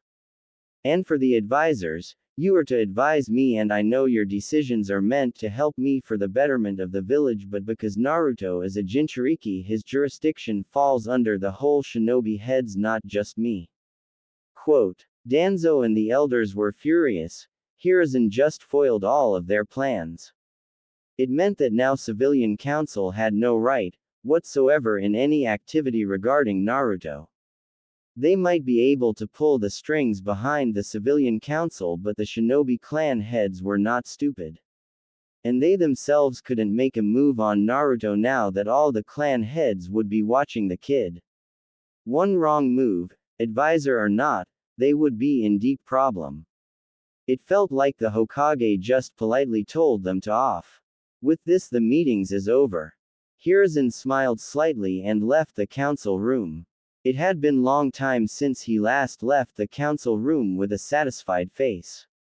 Dot, dot, dot, dot. With Naruto. Naruto and Raiju were once again at the top of Hokage Mountain, but this time the place looked a bit stormier and the clouds in the sky seemed like they were a bit closer. Hope you don't mind me changing the place to a bit to my taste. Raiju said to Naruto. Truthfully, for some reason Naruto liked this better, so he nodded. Now before we start, you seemed a bit distracted and it's not about the old man. Care to open up? Raiju inquired when he saw Naruto was a bit absent-minded. Naruto sighed. I was thinking about Hinata and Iruka-sensei. Hinata? I don't know the girl much, but the way she talked, it was like she knows about me a lot, and I am kinda confused after hearing all she said, don't get me wrong. Yes, it felt good, really good after hearing those kind words, but I don't know why she feels that way. And for Iruka-sensei, I just want to know what he thinks about me and Kyuubi. They did come to save you, so I am sure they came with a good reason. Ask them directly next time. Take it as an advice, try to know more people. I know you are afraid of being rejected, but if you don't look around, you might miss people that may become your close ally. So try to mix with more people. I am not saying become best friend with them on the first meeting, it will come naturally. Raiju hoped that Naruto didn't bring the old Hokage's fault here. Naruto needed real allies, the ones who would stick with him in tough times. Okay, I will give it a shot. Thanks for the advice, Raiju-san, I feel better now. Naruto responded with one of his real smile, not the fake ones. Raiju relaxed. This kid and depression didn't go together for some reason. With that he started. Now with that cleared, let's talk about storm release. Hearing this, Naruto became more excited. As you know, the storm release is the combination of lightning, water and lastly wind. It is hard to master fully cause of the three element. Now to learn storm release techniques, first you have to learn lightning element. Like most other enhanced element, storm release relies on one basic element. What do you mean by that, Raiju-san? Naruto was a bit puzzled. Well, it's how the enhanced elements work. Take wood release for example, people think it is the combination of earth and water, but it is not. It's enhancing earth element with water element. That's why I called them enhanced element. You are not creating a new element, you are enhancing one basic element into something more like advancing it. Understood till this part, Naruto? Raiju asked. He learned that instead of pushing all the information together at once, if he broke it down bit by bit while answering the kid's question, it would be easier for him to digest. Wow, I didn't know my bloodline works like that. Naruto was getting more curious to know about his own bloodline. Yes. But Naruto, your bloodline is not storm release, it's Senju bloodline, and it helps you to use enhanced element and senjutsu. For the storm release, you already had strong lightning affinity, and with the blessings of Lord Raijin, it got upgraded to real storm release. And like I said before, I will tell you about your senjutsu part later, when I see you are ready for it, but for now let us focus on your storm release. Shall we? Seeing Naruto nodded, he continued, as for the storm release, you first have to learn lightning element, it will be easier as it is your primary element. After that you start enhancing it by adding water element and lastly wind element. I heard some people can use storm release by only adding water into the lightning element, but that's incomplete. Adding the wind element is the final and hardest part, but when you reach that point, you will be able to use pure storm release techniques. Any questions so far, Naruto? Naruto was feeling like he was on cloud 9. He had the Senju bloodline and someone was teaching him patiently about it, and it was not just anyone. It was a freaking legendary beast. He was starting to enjoy this more and more. So I have to master lightning element and then add water and wind element to it to learn storm release techniques. In a way, yes, but you can't master one element, especially lightning element, so quickly. And you can't add water and wind right from the bat, it will take time. You can use low to medium level storm release techniques with lightning and water alone. Combining wind element will be your hardest task, and you need to do it to use high-class jutsu. And as for element mastery, the more you learn and master the lighting element, the easier it will be for you to pull off high-level storm release jutsu. Raiju explained. Wow, so when can we start? Naruto started jumping with excitement. Easy there, little fellow. I know you are excited, but remember, I am here to guide you only. Everything else is up to you. Guess it's time to send you back. Cool your head, kid. I will talk with you later. Raiju said with a small smile. Dot, dot, dot, dot. Real world. Naruto woke up a bit grumpily. He started stretching in the bed. His body was less sore, but him and lying down for too long never added up. He got out of the bed and started thinking of what happened from yesterday. His life just turned upside down and he learned about himself more than he knew for the last 12 years. He was excited to know that he had two bloodlines, but he needed to clear his head. Raiju was right, he needed to cool down. With that, he went out of his room. He saw an Anbu just outside the door. Damn, he almost forgot. Anbu-san, do you know in which room Iruka-sensei and Hinata is? 302 Iruka and 315 Hinata. After hearing that, he started walking towards Iruka-sensei's room. When he reached there, he knocked the door. Come in. Naruto steeled his mind and went inside. Time to learn what Iruka-sensei thought about this whole mess. Hey there, Iruka-sensei. Naruto looked at the guy. His hand was covered in bandages and he had small burn mark here and there. What happened to you? Small explosive. Come here, I will tell you what happened. Iruka then explained to Naruto his fight with Mizuki. When he was in the midair and saw the incoming Fuma shuriken, he used a Kawarimi jutsu with a log. But after that, Mizuki threw some low-powered explosive tags at him. He wasn't injured badly, but he got knocked out by that. Long live the log. Didn't I tell you the log will always save you, Iruka-sensei? Naruto laughed while Iruka became embarrassed. In the class, the jutsu Naruto was good at was Kawarimi, and he always boasted that the mighty log would save everyone. Guess he was right after all. After Naruto's laughter died down, there was an awkward silence. Naruto knew that he had to bring it up, but he didn't know how, and Iruka knew what Naruto wanted to tell him, so he was waiting patiently for him to begin. Iruka-sensei, about the Kyuubi. Do you hate me for it? Naruto looked down, too scared to look at Iruka's face. Naruto, I hate the Kyuubi. It killed my parents. Naruto started to shake, his eyes started to tear up. But Iruka continued, but I don't hate you. You are Naruto Uzumaki, the #1 unpredictable ninja, you are not the Kyuubi. So don't let anyone tell you otherwise. Naruto was stunned. He looked up and saw Iruka was smiling warmly at him. No malice, no hatred, only concern and care was showing in his face. Naruto jumped and hugged Iruka with all his might. Ouch. Ouch. Naruto, I am injured here, buddy, slow down. Iruka cringed a bit. When Naruto let go, he pulled him into a gentle hug. No matter what anyone says, you are Naruto Uzumaki, never forget that.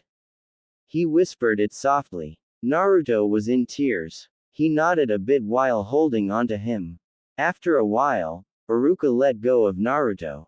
Naruto, close your eyes for a minute. As Naruto did that, he felt something in his forehead. Open your eyes. He opened his eyes and touched his forehead. He couldn't believe it. It was a Hittite, and not just any Hittite, it was Iruka-sensei's. He looked at Iruka. Hokage-sama said after what you did, it is only right for you to pass. I agree with him as well. Naruto was beyond happy. He did it. He finally did it. Thank you, Iruka-sensei. Then he remembered, Iruka-sensei, why did you bring Hinata with you? Iruka smiled. Maybe this would help him. Naruto, it was Hinata who came to me when she saw Mizuki was lying to you. She came to me and told me everything, but I was too late to stop you. Then she volunteered to find you. Naruto was taken aback. He didn't know what to say.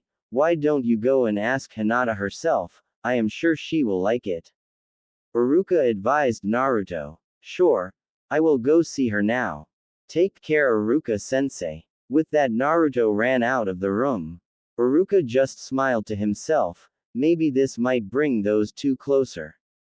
Naruto noticed one thing. The closer he was getting to Hinata's room, the slower he was becoming.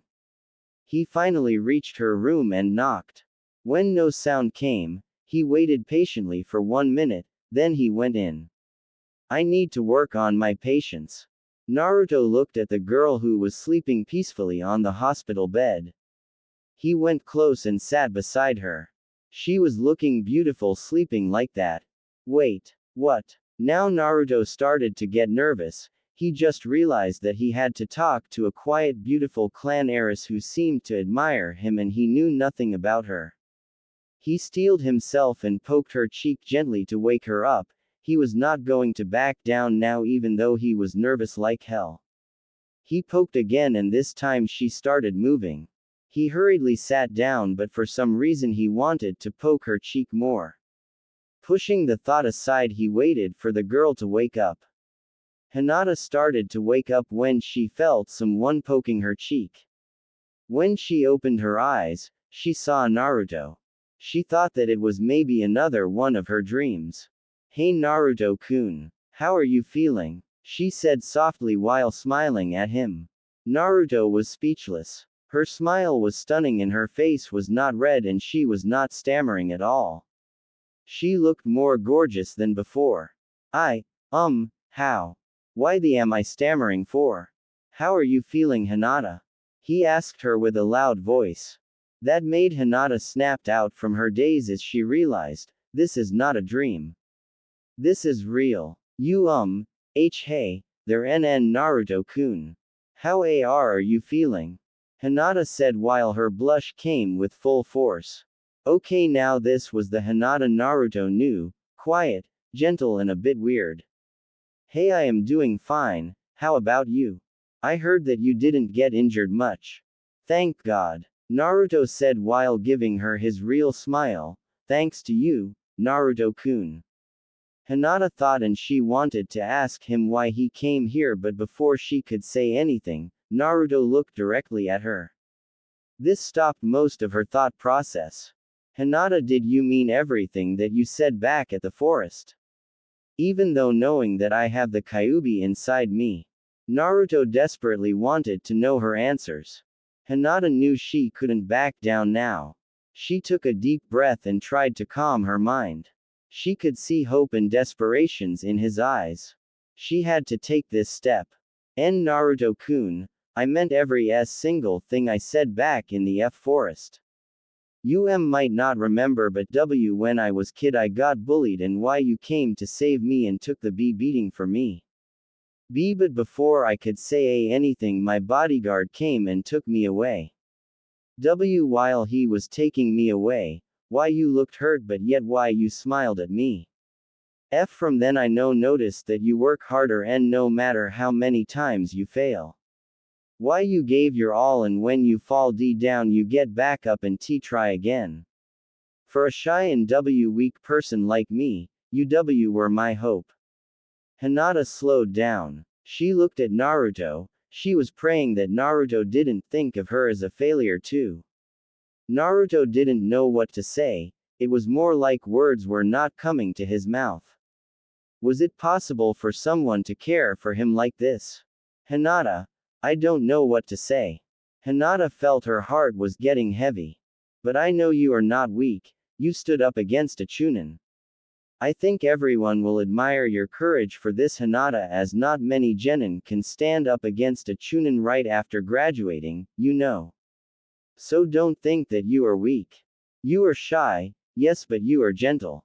That is not bad, I think it's great. Naruto said, and smiled when he saw her smiling. I know what to do. Would you like to be my friend? Hinata was never been so happy after her mother died. Yes, IW would like that, Naruto-kun. There was a cough behind. Naruto looked behind to see a tall pale man with long hair was standing. Ootou-san. Hinata was surprised, she wondered for how long her father was there. Guess it's time for me to go. Naruto knew he couldn't stay here anymore. He bowed slightly towards the Hiyashi, who was surprised at the gesture. Then he went to the door, but before going out, he looked at Hinata and waved, "See you later, Hinata-chan." Hiyashi was taken back. For the last few days he had been learning things about the Jinchuriki that kept on surprising him. He looked back to his daughter and sighed. She fainted with a happy smile on her face. Maybe he would come back later to take her back. As for Naruto, he went back to his hospital room and changed his dress to some normal cloths that were left inside his room. His old cloths seemed smaller somehow. He started walking out of the hospital. In the last few hours lots of things were revealed. He knew that he might have lost his trust on Hokage Gigi, but at the same time he was able to find other people to trust. He also knew he had to start working hard to learn more about his storm release. He looked up at the clear sky and smiled. It was the start of a new beginning. Danzo was beyond pissed. He almost had the Jinchuriki. Everything was perfect, but Hiruzen had to foil his plan once again. He cursed his luck. He had it all planned the moment his root informed him about the explosion and Kyuubi's chakra. He thought the situation couldn't get any better. He nudged Homura and Kaharu about village's safety and told them about the Kyuubi's sudden chakra spike and how it might become problematic if not handled with care. After confronting Hiruzen, he told them it would be better to ask the civilian council to come as well. He wanted to use those status-hungry cowards. But then, Hiruzen countered and ruined everything by giving the responsibility of the Jinchuriki to all of the shinobi heads equally, along with himself, making Naruto's activity fully high-level shinobi affair. Now he couldn't interfere with him directly, nor could he use the other advisors or civilians. What made him angrier was when he heard of the bloodline, a rare one at that. Now he had the right to start his own clan. It wasn't discussed on the meeting, but he knew full well that it would be discussed on the upcoming ones. And with a strong and rare bloodline like that, all the clan heads would favor him. Without the civilian council's backup, the advisors wouldn't be having any power over the boy. He had to start making his move now because he knew the boy would be a powerful pawn if he could get him. But he had to give it to Hiruzen. He knew how to counter his goals. Guess the old monkey still has some fire left. It didn't matter though, he had to start with one of his backup plan. He just hoped he could make it in time. With Naruto. Naruto woke up feeling refreshed. After he came back from the hospital he went to bed directly. He felt too exhausted after learning all the new stuffs from the last 2 days. He stretched a bit and then went to his wardrobe.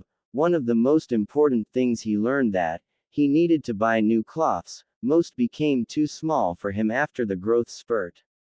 Why all orange jumpsuit? Don't you have any actual ninja gear? Raiju was surprised when he saw that all of the cloths were bright orange. Naruto didn't know what to say. He didn't know if Raiju would like his reason behind wearing orange cloths. No, I don't like your reasoning behind it. And before you ask, did you forget that I can hear your thoughts? Raiju stated simply. Naruto was surprised first, and then he felt dejected.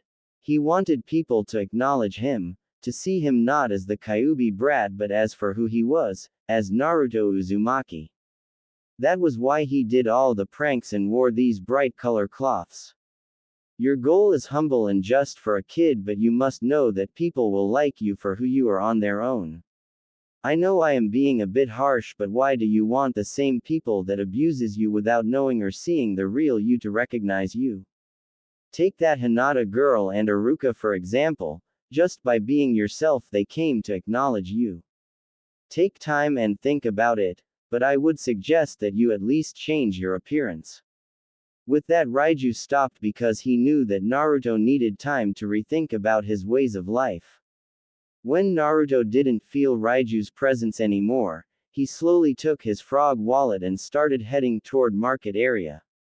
He is kind of right, I didn't even approach Hinata and she admires me, and Aruka-sensei cares for me for who I am, not because I act like this. He thought to himself, maybe he needed to change a bit. He thought that he should start with his attire like what Raiju said. He always wanted to look a bit badass ninja, but as for the pranks. Oh no. The pranking stays. He chucked to himself darkly. Aruka and all the Anbu felt a chill going down their spine. A storm was coming, a wicked one at that. They didn't know how they knew, but it was coming. Before Naruto reached the market area, he stopped. It was his first time, but he wanted to use his ninja skills to make his life easier. He went into an alley and hanged to a different version of himself. He had this idea for quite some time, but he didn't get to test it. He had the same height and weight, but his hair color changed to black and it was less spiky, and his eye color changed from blue to brown. Also, he made sure his whisker marks in his cheek was not visible anymore. He went into the cloth store first and started looking for more ninja-ish items.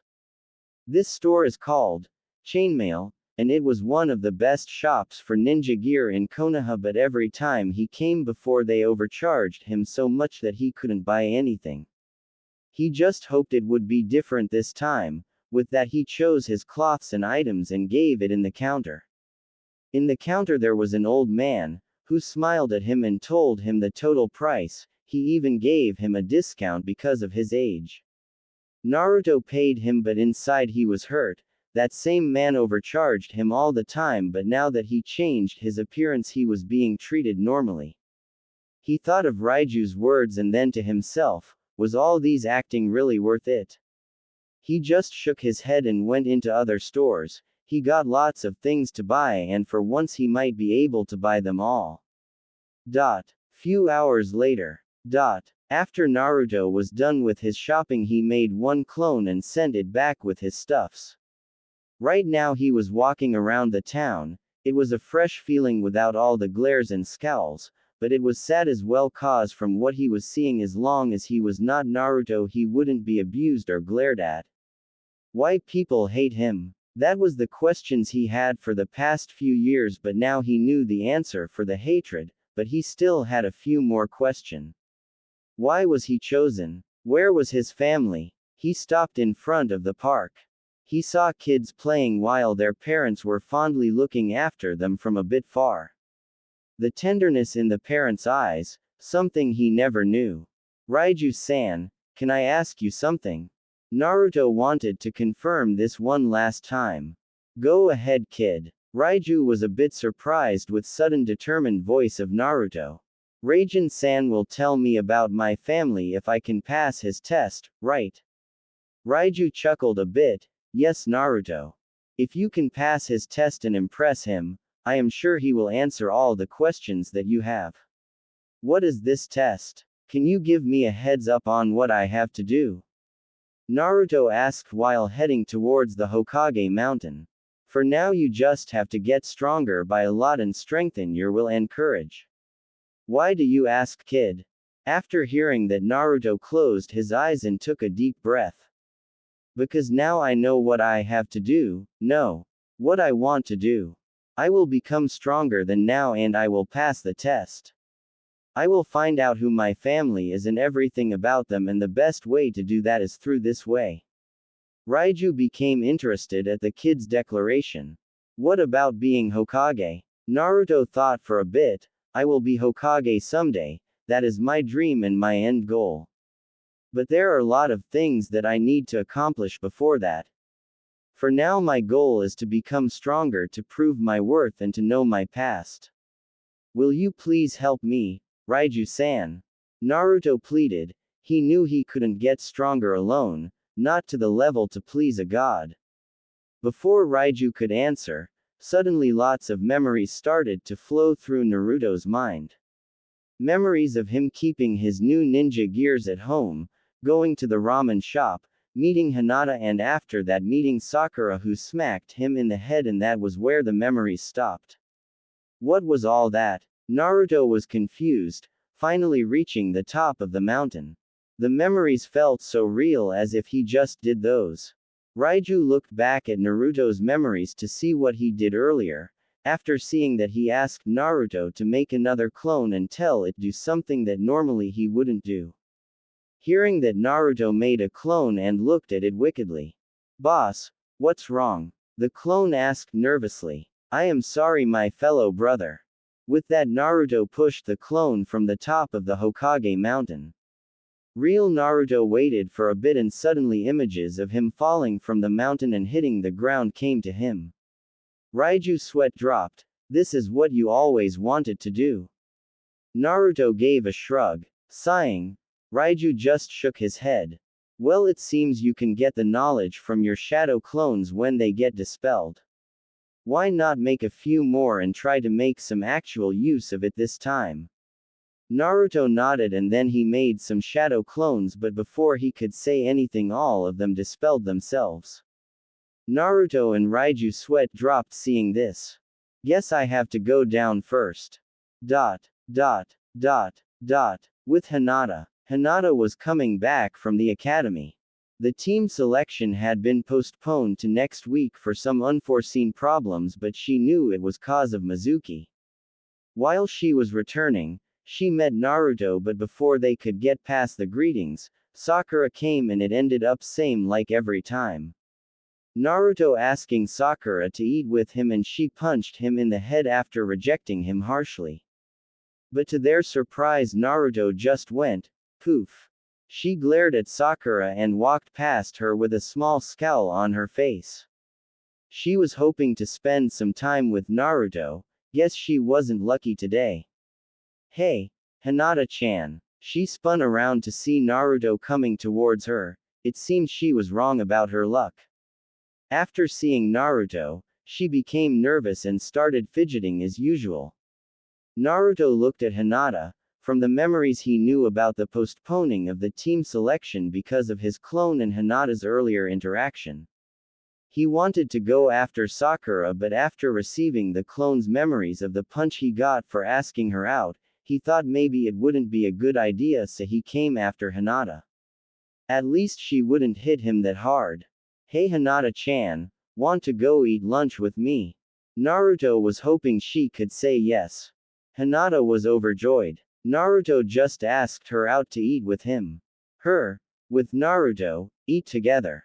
Alone. Yes, of course, she semi-shouted. Seeing Naruto surprised, she got embarrassed. I would like that Naruto-kun. She repeated herself with the usual shy voice this time. Hearing that, Naruto's heart jumped with joy, and being energetic he is, without a second thought he grabbed Hinata's hand and started running towards Ichiraku's place. Hinata thought she was going to faint, but running fast helped her to stay conscious. Ichiraku's place. Naruto was enjoying his time. Hinata was listening to everything he was saying patiently and giggling and laughing at his jokes, not the sarcasm ones he used to get on the academy. Add that with ramen and he was having a great time. He was also asking her about her life and trying to know her more. She stuttered and her face turned red from time to time, like she was sick or something, which made him worried, but she said it was okay. She asked about earlier and Naruto told her about the shadow clone.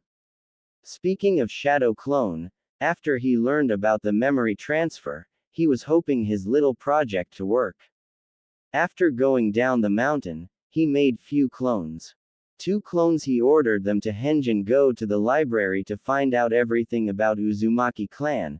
2 he ordered to henge into the guards he always saw outside of the Konoha gate, and their part was to research about lightning element. And the last one he told him to go find Iruka sensei and ask him about shadow clones. If this would work, Raiju said he would be able to use this in training to cover a lot of grounds. Naruto-kun, do you know the T-Team F formation has been postponed till next week? Hinata asked her crush. Yup. Thanks for telling me, Hinata-chan. He thought for a bit, then asked nervously, Hey Hinata-chan, if you want, maybe we could train together this week. He was hoping her to say yes. He never had a training partner before. Inside, Hinata was jumping with joy. She knew what her answer was, but still she had to ask her father. IW would love that Naruto-kun, but let me ask my father first, okay? Naruto agreed. At least she didn't reject her directly.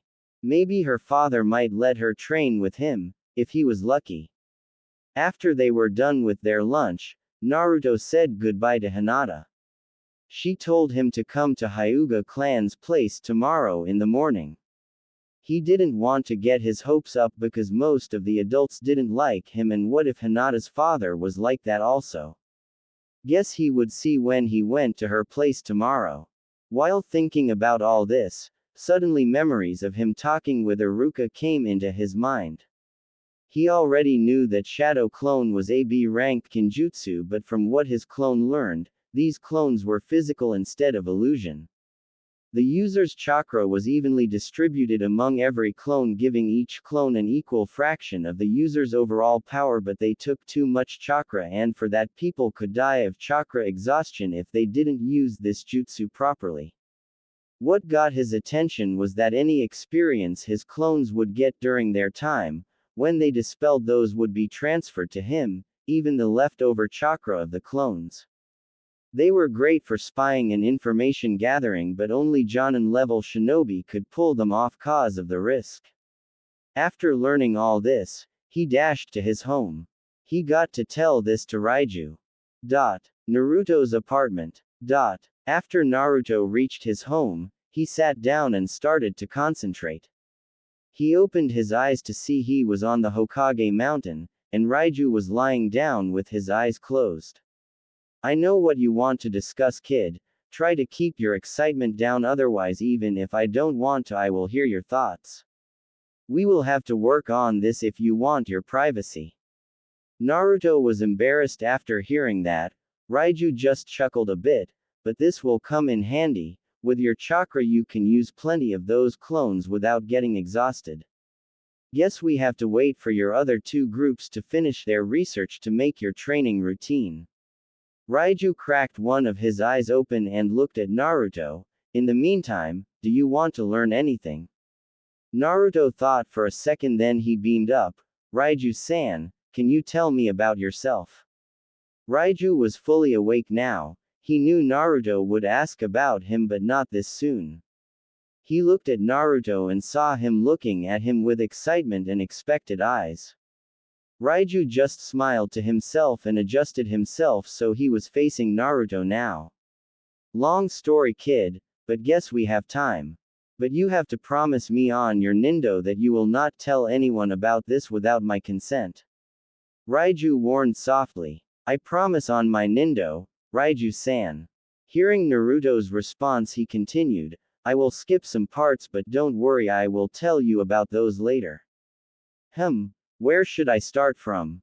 Let's go with the Biju. You should know that Kyuubi is not the only Biju. There are total 9 of them, and to humans they are known by their tails. Naruto was taken aback. 8 more creatures like Kyuubi. Now that was frightening. They were created from a dark entity's chakra, and so to balance it out after some time we were created from nature. Naruto asked. There are more like Raiju? Yes, Naruto. There were total 12 of us. We were known as zodiac beasts.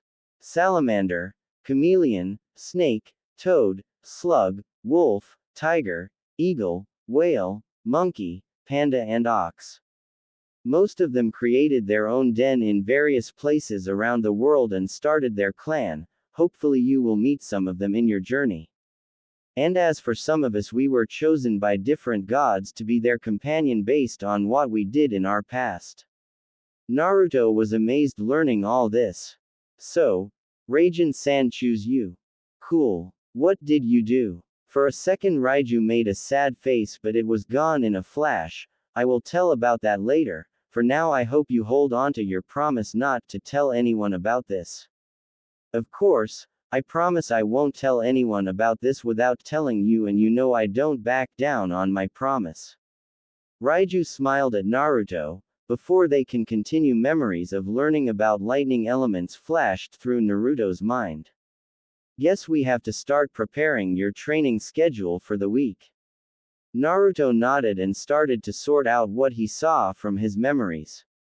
Next morning, Naruto was waiting outside the Hyuga gate. He told one of the guards why he came here and he was told to wait. He was becoming more nervous with each passing minute. What if Hinata wasn't allowed to train with him? But after 5 minutes, to his relief, Hinata came smiling with a backpack. Good morning, Naruto-kun. Hinata was glad that her father approved of this. Good morning, Hinata-chan. Naruto let go of his breath. Guess we are training together for this week. Actually my father said I can train with you till early evening. After that I have to return home. Hinata was hoping Naruto didn't mind about this. Okay, cool. Guess we have to train extra hard with the time we got. Let's go. But sound of Naruto's stomach stopped everything. Breakfast first? Naruto asked while scratching his head with embarrassment. Hinata giggled softly, but she nodded. Inside the clan compound, Hiyashi watched everything with his eyes. He remembered the talk he had with his eldest daughter yesterday night. Flashback. Father, can I come in? Hiyashi looked from his paper to see his daughter in the door. He motioned her to come. She came and sat in front of him. Father, the team formation was postponed till next week for the problems Mizuki caused. Hiyashi looked at his daughter carefully. She was not sluttering that much, and while there was nervousness, but it was vague. The most interesting thing was that she was looking at him directly with firmness in her eyes. When was the last time she did that? Thought Hiyashi. Hinata, is there anything you want? Hinata was taken aback. She knew she couldn't twiddle with this. She had to come clean with her father now. Clenching her fists tightly, she asked, Father, can I train this week with my friend? Hiyashi was not stupid. He knew which friend she was talking about. This friend of yours, is it Naruto Uzumaki? Seeing Hinata nodded, he looked at her, and to his surprise Hinata didn't look away. The stare down between them continued for a minute. Okay, you can. Hiyashi finally broke the ice, but I want you to be back before evening and I will see your progress after the week.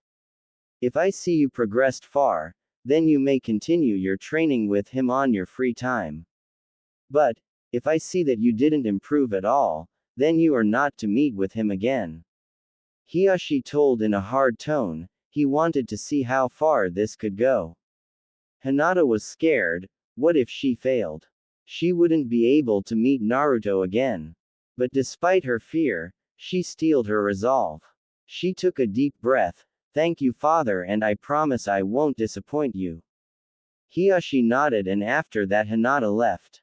He looked back at the paper at his hand, but for some reason his mind was focusing on more about what would happen on the upcoming week than the task at hand. Flashback ends. Hiyashi watched his daughter leaving with Naruto. He might be able to bring her out of her shell. She did stand up against a Chunin for him and talked to him without hesitation and fear. He turned off his Byakugan and went back inside, hoping her daughter could handle what was coming to her. Training ground. Naruto and Hinata came to an old training ground. It was small and damaged, so not much people come here to use this place. Naruto looked at Hinata and saw her putting her bag down and started stretching. Naruto thought back of what Raiju said last night. Flashback. Raiju-san, do you have any tips that can help us if Hinata comes to train with me tomorrow? Naruto said after he sorted out his memories he got of Uzumaki clan. He found lots of interesting things and couldn't wait to try them out. But when he remembered about Hinata, he became confused. He asked her to train with him on a whim, but now that he thought about it, he didn't know what to do or what would be good to help both of them. I know what you are worried about, kid. But do remember, even though I said I will guide you, I am not going to give you everything on a silver platter, you have to work hard yourself. But for this, try to exchange ideas of how to get stronger, but before that, find out what are your weaknesses and what you are lacking. If both of you know each other's weaknesses, you might be able to help each other, discuss it out. That's all I can say for now. And one more thing, I won't be talking with you while you are training unless it is urgent, don't want to intrude on your private time. Naruto was confused at first about what he meant by private time, but he put the thought aside for now and started thinking of training methods that could help them to get stronger. Flashback ends. Hey Hinata-chan, can I ask you something? Seeing Hinata nodding, he continued, what are your weak points and strong points? Hinata was shocked. Did Naruto think of her as a weakling too? Before Hinata's thought could go any more haywire. I mean, for me, I just know shadow clones, I suck at genjutsu, don't know much about taijutsu, and as for weapons I don't know much, but I think I will try to learn kenjutsu. After finishing, Naruto looked at Hinata expectantly. Hinata's fear slowly subsided. Shaking away her nervousness, she replied, I know G gentle fist style of taijutsu A and basic academy jutsu. As for G genjutsu, it doesn't work cause of my B bloodline. I don't know any other ninjutsu and I don't know much about weapons. Hinata said while looking down. For her to admit this to her crush, it was painful. Naruto thought for a moment. Yesterday night he sent more shadow clones to the library to know what would be a good way to start training. He found some really good pointers, he hoped those could help. Guess we know what our weaknesses are, so now all we have to do is to help each other out on these. Naruto smiled at Hinata, seeing that she slowly started to feel better. First, I learned that a good genin should know about chakra control, first would be tree walking. Do you know about that, Hinata-chan? Naruto asked. Yes, I do know about that, and Naruto-kun. For Hyuga it is one of the basic things for G gentle fist. Hearing that Naruto knew what to do, he made 5 shadow clones and ordered them to go do tree climbing. With that out of the way, do you want to spar with me, Hinata-chan? Hinata nodded. They took their stance. Naruto knew he didn't have much of a chance of beating Hinata. Her gentle fist style was supposed to be one of the best taijutsu style, and on the other hand he knew only basic academy style taijutsu. The moment the battle started, Naruto dashed toward her to have the first hit, but to his surprise Hinata dodged it easily. Naruto kept the momentum and kept throwing random punches and kicks, but Hinata dodged them all. After a few minutes, Hinata's movement became sloppy and he was able to hit her with a good punch to her stomach. Hinata bent down and fell to the ground. Hinata looked at Naruto and saw him angry. Why didn't you fight back? I couldn't hit you in the beginning, if you wanted you could have beat me. Am I not good enough for a sparring partner? Naruto was angry, it was like an insult to him. He was giving his all and Hinata was holding back. Hinata was surprised.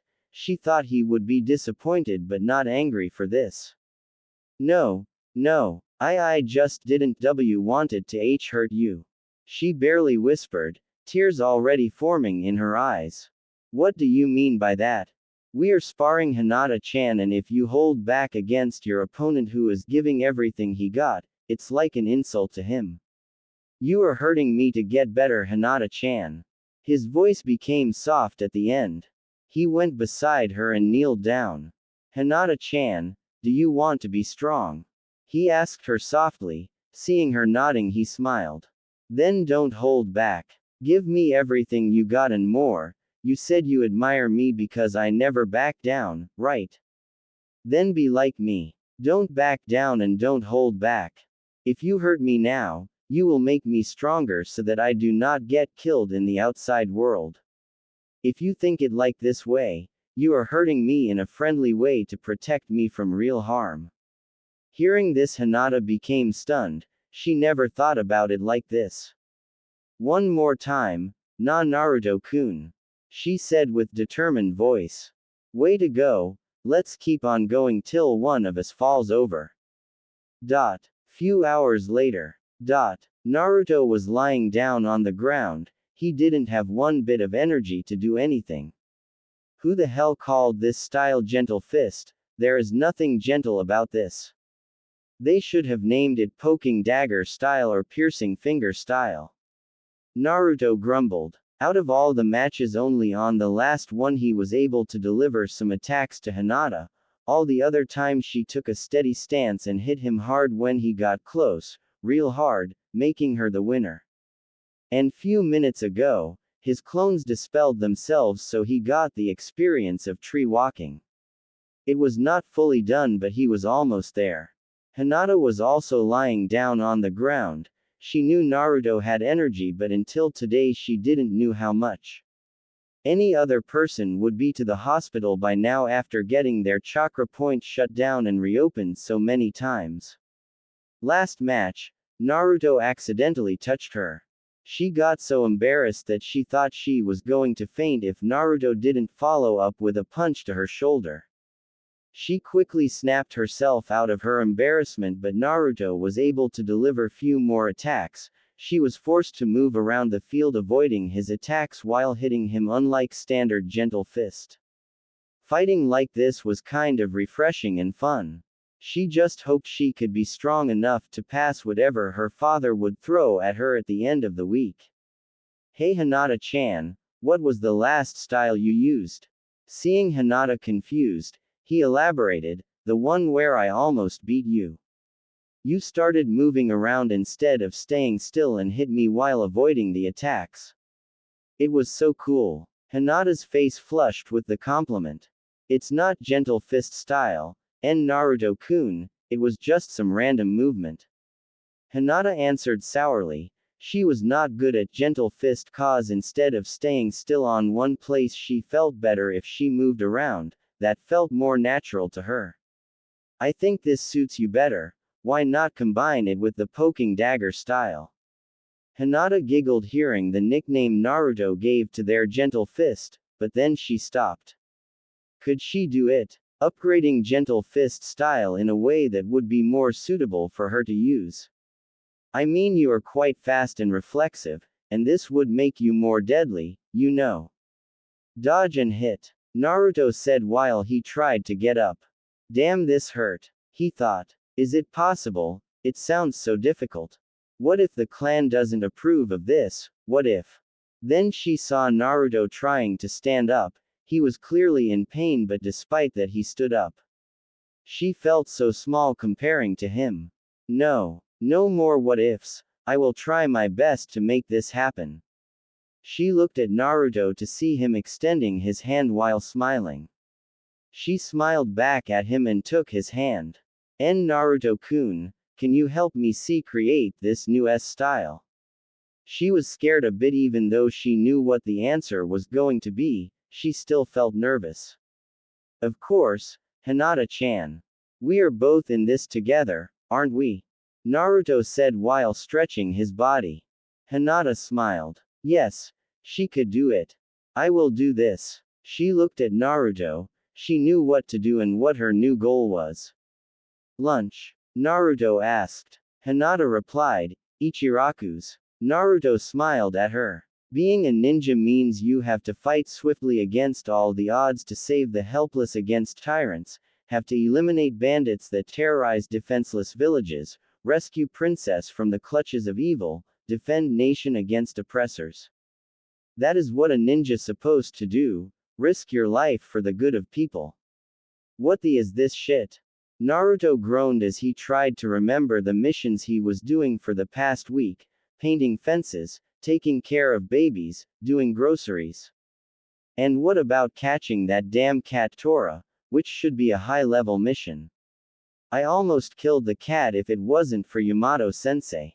After the last mission they came to an agreement. For the boring useless missions like these, if Naruto was doing them solo, he would send his shadow clones to do it.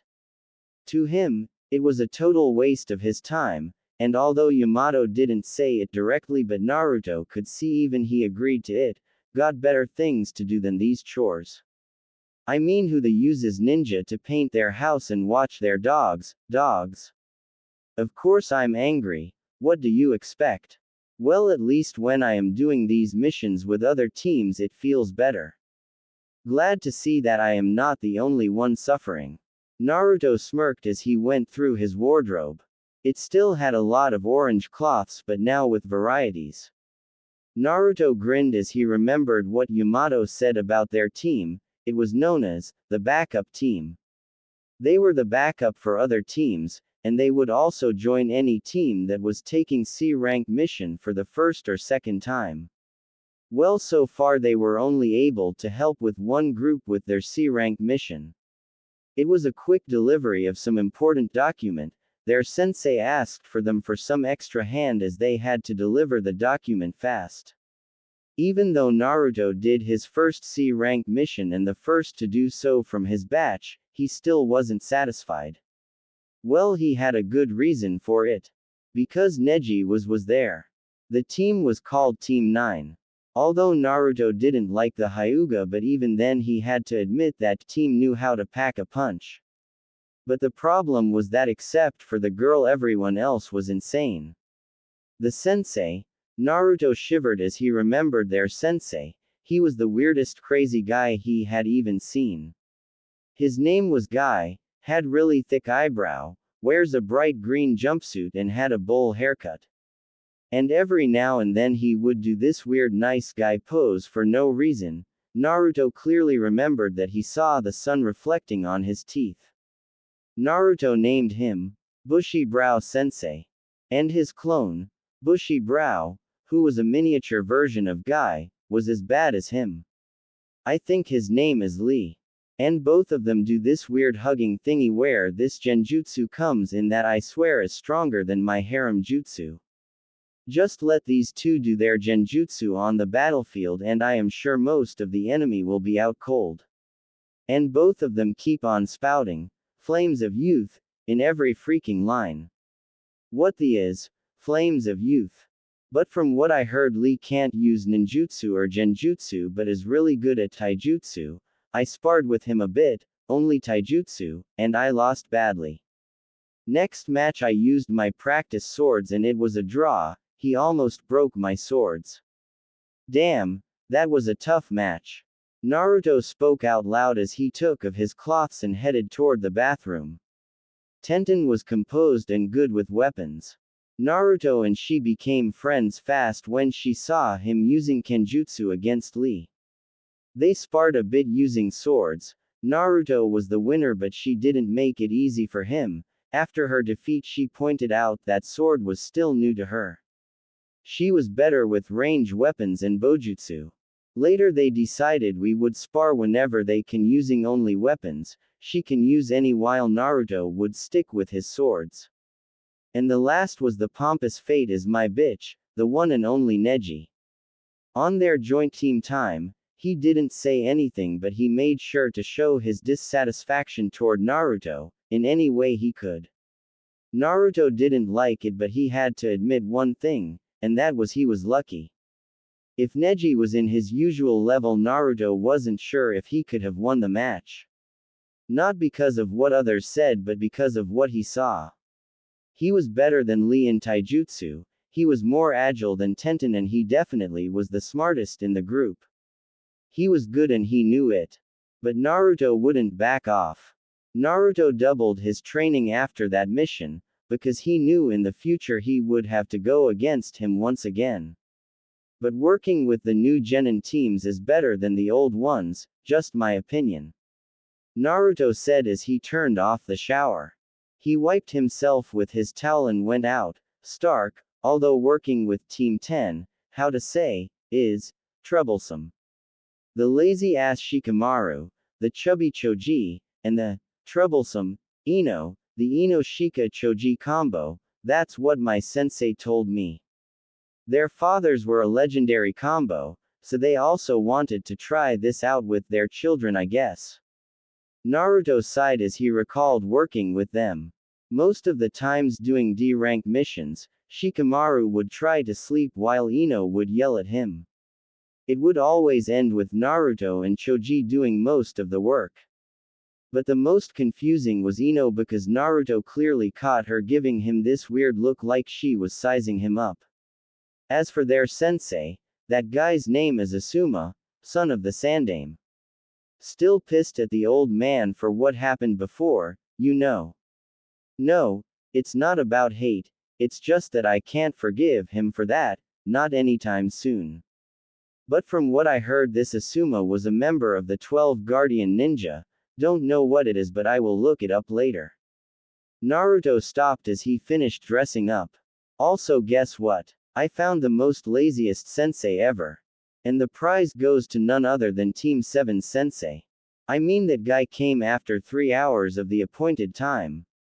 Hitaki Kakashi, supposed to be an elite jonin. Elite jonin my ass. All he does is to read that perverted book and nothing else. But he got really pissed when he found that he lost the book. Shouldn't have done that, but don't regret it. Well, no. I mean, I have a very good reason for stealing it. It's to show him that he can't let his guard down. What? No. I am not making this shit up. Also, this is to make my jutsu. I mean deadlier. Naruto scratched the back of his head in embarrassment, his whole face was red. He coughed as he continued, well anyway, as for the members, they have the mighty Sasuke. I wanted to fight him, you know, to see how far I have come. But I will put it for later. He still acts like a lone wolf.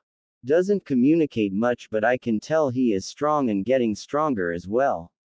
He acts cool, as usual, but the problem is the other guy. I mean, what is that guy's problem? This kid, Sai, is one freaky pale-looking kid who wears a fake smile. I mean, even a child can see that his smile is fake. And guess what? Whenever he opens his mouth, I am just an inch away from shoving my blade up to his ass. He called me. I warned him and Kakashi sensei that next time he calls me that I will cut his myself, and was this close to do it. After that he calls me by other names, guess he was born to piss off people. But one thing I noticed when we were working together, that he looks at me like he is observing me. Creepy, I tell ya. Naruto stopped. Because he didn't want to talk about the last person, Sakura. Everyone in his class knew that he had a crush on her, the problem was he wasn't so sure about it now. She used to wear bright colored cloths, and with her hair she drew attention to herself without knowing. She was smart and faithful, and that was what drew Naruto to her. He wanted to see how it felt like to be on the receiving end of such devotion. But now that he seldom saw her, he could feel his emotions fading. And one of the main reasons behind was Naruto's understanding of one fact: Sakura wouldn't recognize or like Naruto as long as he was being himself. Naruto shook his head and put these thoughts aside. He stretched his arms and started to pack up. Now where was I? Ah yes, the rookie teams. Well, the last team is Team 8. Now this team I like, except for that mutt. Kiba the ass, he is brash and wants to be an alpha. Do you even know what an alpha is? I'll admit he and Akamaru can pack a punch. But their specialty lies in tracking. He keeps pestering me to a fight, but their sensei always stops us. What? I can beat him easy. Now for the next guy is the quiet Shino. He uses bugs to fight and to track down people. Cool, I know, right? And somehow we hit it off well. Naruto looked at his packed bags and the necessary weapons arranged neatly on his bed. He tapped his chin, trying to remember if he was forgetting anything. There sensei. Well, she, how to put it, is a scary beautiful woman. Her name is Kurenai, but she is better than most sensei that I met during my joint missions from what I can tell. She is not lazy or crazy or put her attention to anywhere else except the team when we are doing missions. She also gives good and constructive advices.